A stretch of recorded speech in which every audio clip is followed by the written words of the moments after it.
ഇനി 4 സ്റ്റേറ്റുകൾ ബാക്കി നിൽക്കെ പ്രെഡിക്റ്റ് ചെയ്യുന്നത് 274 ഇപ്പോഴത്തെ ടാലി. ഇനി അത് കുറയാനുള്ള സാധ്യതയുണ്ടോ എന്നാണ് നമ്മൾ പരിശോധിക്കുന്നത്. കർണാടകയിൽ എന്താണ് കണക്കുകൾ എന്നുകൂടി നമുക്ക് വരാം. കർണാടകയിൽ കഴിഞ്ഞ തവണ BJPയുടെ പെർഫോമൻസ് ആവർത്തിക്കാൻ സാധിക്കുമോ എന്നതാണ് പ്രധാനപ്പെട്ട ചോദ്യം. കർണാടകയിലെ രാഷ്ട്രീയം വളരെ കോംപ്ലക്സ് ആയി മാറിക്കഴിഞ്ഞിരിക്കുന്നു. JDS NDAയുടെ ഭാഗമാകുന്നത് NDA സംബന്ധിച്ച് ഒരു വലിയ ബേർഡനായി മാറുന്നു. പ്രജ്വൽ രേവണ്ണയുടെ അടക്കമുള്ള സ്കാൻഡലുകൾ അവിടെ ശക്തമാവുന്നു. സെക്സ് സ്കാൻഡൽ അവിടെ ഉണ്ടാവുന്നു.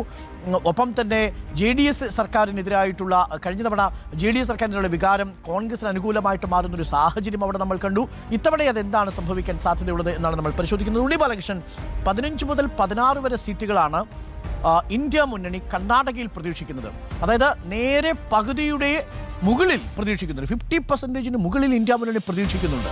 എന്നാൽ അതേസമയം എക്സിറ്റ് പോൾ സർവേകൾ അത് പ്രെഡിക്റ്റ് ചെയ്യുന്നില്ല. ഇപ്രാവശ്യത്തെ ഒരു സവിശേഷത ഈ കർണാടകയിൽ കഴിഞ്ഞ നിയമസഭാ തെരഞ്ഞെടുപ്പിൽ ഒരു പ്രത്യേകമായിട്ടുള്ള സാമുദായിക കോമ്പിനേഷൻ വർക്ക് ചെയ്തിരുന്നു. ആ സാമുദായിക കോമ്പിനേഷൻ എന്ന് പറയുന്നത് Siddaramaiah of course OBC SC വിഭാഗത്തെ പ്രതിനിധാനം ചെയ്യുന്ന ഒരാളാണ് എന്ന് മാത്രമല്ല കോൺഗ്രസിന്റെ അഖിലേന്ത്യാ അധ്യക്ഷനായിട്ടുള്ള മല്ലികാർജ്ജുൻ ഖാർഗെ വരുന്നതും ആ സംസ്ഥാനത്ത് നിന്നാണ്. അദ്ദേഹം SC ST വിഭാഗത്തിൽപ്പെട്ട ഒരാളാണ്.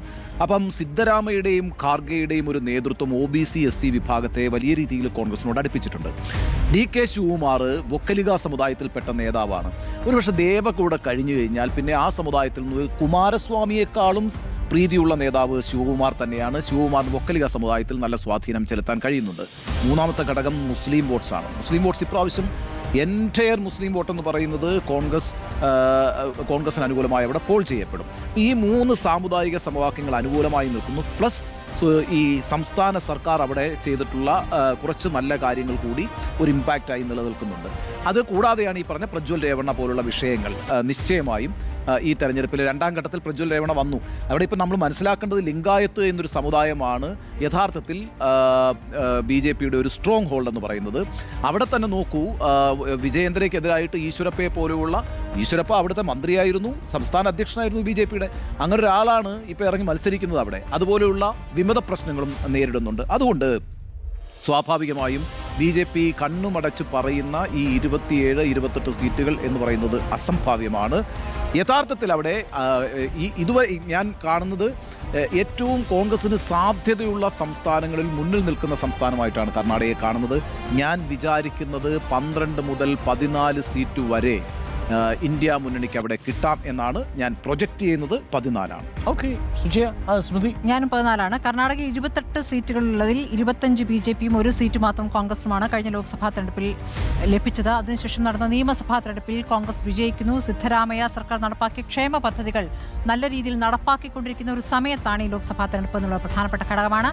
പ്രജ്വൽ രേവണ്ണ ഇഷ്യൂ അത് വലിയ രീതിയിൽ ബാധിക്കും. അതുപോലെ തന്നെ നേരത്തെ പറഞ്ഞ പോലെ BJPക്ക് അകത്തെ പ്രശ്നങ്ങൾ അത് ഒരു പ്രധാന ഘടകമാകുന്നു. അപ്പോൾ 14 സീറ്റിൽ കോൺഗ്രസ് ജയിക്കുമെന്ന് പറഞ്ഞാൽ DK ശിവകുമാറിന്റെ സിദ്ധരാമയ്യയുടെ നേതൃത്വത്തിൽ കോൺഗ്രസ് നല്ല സംഘടനാ സംവിധാനം അവിടെ നന്നായി പ്രവർത്തിക്കുന്നു എന്നൊരു കാര്യം കൂടി അവരുടെ ആത്മവിശ്വാസം കൂട്ടുന്നുണ്ട്. അപ്പോൾ ഈ എക്സിറ്റ് പോൾ ഫലങ്ങൾ പറയുന്നത് പോലെയല്ല, അവിടെ 14 സീറ്റ് കോൺഗ്രസിന് ലഭിക്കും എന്നുള്ളതാണ് എൻ്റെ കണക്ക്. 23 മുതൽ 25 സീറ്റുകൾ വരെയാണ് പ്രെഡിക്റ്റ് ചെയ്തിരിക്കുന്നത് അല്ലേ, India Today by Axis survey പ്രകാരം. എത്രയാണ് സ്മൃതി പറഞ്ഞിരിക്കുന്നത്? 14 സീറ്റുകൾ വരെ. 23 മുതൽ 25 വരെ എന്ന് പറയുന്ന ആർക്ക്? അപ്പുറത്താണ്. അതെ, ഇന്ത്യ മുന്നണിക്ക് 14 സീറ്റുകൾ വരെ ലഭിക്കുമെന്നാണ് നിങ്ങൾ രണ്ടുപേരും പറഞ്ഞത്. ഞാൻ 12 സീറ്റുകളാണ് മിനിമം കോൺഗ്രസിന് കൊടുക്കാൻ ഉദ്ദേശിക്കുന്നത്. കാരണം അവിടെ പ്രജ്വൽ രേവണ്ണ വലിയ നിലയിൽ ബാധിക്കുമെന്ന് ഞാൻ വിചാരിക്കുന്നില്ല. കാരണം ഒന്നാമത്തെ ഘട്ടത്തിൽ, അതായത് പ്രജ്വൽ രേവണ്ണ തെരഞ്ഞെടുപ്പിൽ മത്സരിക്കുന്ന ഘട്ടത്തിൽ പ്രജ്വൽ രേവണ്ണ വിഷയം ഇല്ല. ആ തെരഞ്ഞെടുപ്പ് പൂർത്തിയാകുമ്പോഴാണ് ഈ കാര്യങ്ങൾ പുറത്തറിയുന്നത്. അതായത് പ്രജ്വൽ രേവണ്ണയുടെ ഈ പറയുന്ന സെക്ഷൽ ലൈംഗികമായി ആക്രമിക്കുന്ന ടേപ്പുകൾ പ്രചരിച്ചിരുന്നുവെങ്കിൽ പോലും അത് തെരഞ്ഞെടുപ്പ് വിഷയമായിരുന്നില്ല. അതുകൊണ്ട് പ്രജ്വൽ രേവണ്ണയ്ക്ക് അത് വലിയ നിലയിൽ ദോഷകരമായി, 1ാം ഘട്ടത്തിൽ ആ വിഷയം ദോഷകരമായി ബാധിക്കുമെന്ന് വിചാരിക്കുന്നില്ല. പ്രജ്വൽ രേവണ്ണ വിഷയം കർണാടകത്തിലെ 2ാം ഘട്ടത്തിലും ആയിരിക്കില്ല ഒരുപക്ഷെ ദോഷകരമായി ബാധിച്ചിട്ടുണ്ടാവുക. രാജ്യത്തെമ്പാടും അത് BJP എന്ന പാർട്ടിയെ വല്ലാതെ ടാർണിഷ് ചെയ്തിട്ടുണ്ട് എന്നാണ് ഞാൻ വിശ്വസിക്കുന്നത്. കാരണം BJP ഏറ്റവും കൂടുതലായി ഉയർത്തിപ്പിടിച്ചിട്ടുള്ളത് 2014 നമുക്കറിയാലോ, നിർഭയ കേസൊക്കെ രാഷ്ട്രീയ വൃത്തങ്ങളിൽ ഉന്നയിച്ചിട്ടുള്ളത് BJP ആണ്.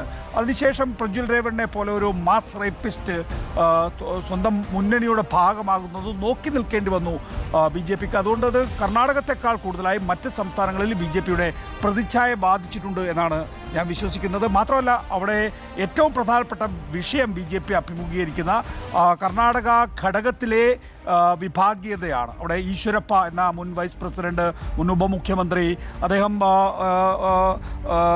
അവിടെ റിബലായി മത്സരിക്കുന്നു എന്ന് മാത്രമല്ല അതിശക്തമായ വിധത്തിൽ യെദ്യൂരപ്പയ്ക്കെതിരെയും മകനെതിരെയും ഒക്കെ തന്നെയും ക്യാമ്പയിൻ തുടർച്ചയായി നടത്തിക്കൊണ്ടിരിക്കുകയാണ്. സമാനമായ വിധത്തിൽ സീറ്റ് ലഭിക്കാതെ പോയിട്ടുള്ളവർ വലിയ നിലയിൽ പ്രതിഷേധം ഉയർത്തിയിട്ടുണ്ട്. അവരൊക്കെ തന്നെയും രഹസ്യമായി BJPക്ക് പാര പണിതിട്ടുണ്ടാകുമെന്നാണ് ഞാൻ വിശ്വസിക്കുന്നത്. നേരത്തെ മുതൽ നമ്മൾ കർണാടകത്തെ കണ്ടിരുന്നത് BL സന്തോഷിൻ്റെ ആധിപത്യത്തിലുള്ള ഒരു ഘടകം എന്നുള്ളതായിരുന്നു. BS സന്തോഷ് എന്ന് പറയുന്നത് BJPയുടെ ദേശീയ തലത്തിലെ മൂന്നാമത്തെ നേതാവാണ്. അതായത് നരേന്ദ്രമോദിയും അമിത്ഷായും കഴിഞ്ഞാൽ സംഘടനാ ചുമതല വഹിക്കുന്ന BL സന്തോഷാണ് യഥാർത്ഥത്തിൽ ദേശീയ തലത്തിൽ തന്നെ BJPയുടെ മൂന്നാമത്തെ നേതാവ്. ഒരു ഘട്ടത്തിൽ കർണാടകത്തിൽ നിന്ന് വന്നിട്ടുള്ള BL സന്തോഷിൻ്റെ അഭിരുചിക്കനുസരിച്ചുള്ള സ്ഥാനാർത്ഥികളെ നിർത്താതിരിക്കുകയും യെദ്യൂരപ്പയുടെ തീട്ടൂരമനുസരിച്ചുള്ള സ്ഥാനാർത്ഥികൾ മാത്രമാണ് അവിടെ ഇപ്പോൾ BJPയുടെ പട്ടികയിൽ വന്നിട്ടുള്ളത്. അങ്ങനെ പലർക്കും സീറ്റ് നഷ്ടപ്പെട്ടു. അത് എന്തുകൊണ്ടാണ് തങ്ങൾക്ക് സീറ്റ് നഷ്ടപ്പെട്ടത് എന്ന് അവരോട് കേന്ദ്ര നേതൃത്വത്തിന് വിശദീകരിക്കാൻ കഴിയില്ല. ഒരൊറ്റ കാര്യം മാത്രമേ ഉള്ളൂ, യെദ്യൂരപ്പ 2 മക്കൾ, ശോഭാ കരന്തലജെ. ഈ ഒരു ഇക്വേഷനിലാണ് അവിടെ സീറ്റ് വിഭജനം നടന്നിട്ടുള്ളത്. അത് യഥാർത്ഥത്തിൽ BJPക്ക് എതിരായി പ്രതിഫലിക്കുമെന്നാണ് ഞാൻ കരുതുന്നത്. ഏറ്റവും മിനിമമാണ് 12 സീറ്റുകൾ കോൺഗ്രസിന്. ഓക്കെ, 12 സീറ്റ്സ് കോൺഗ്രസിന്, 14 സീറ്റ് ഉണ്ണി ബാലകൃഷ്ണനും സ്മൃതി പരുത്തിക്കാടും.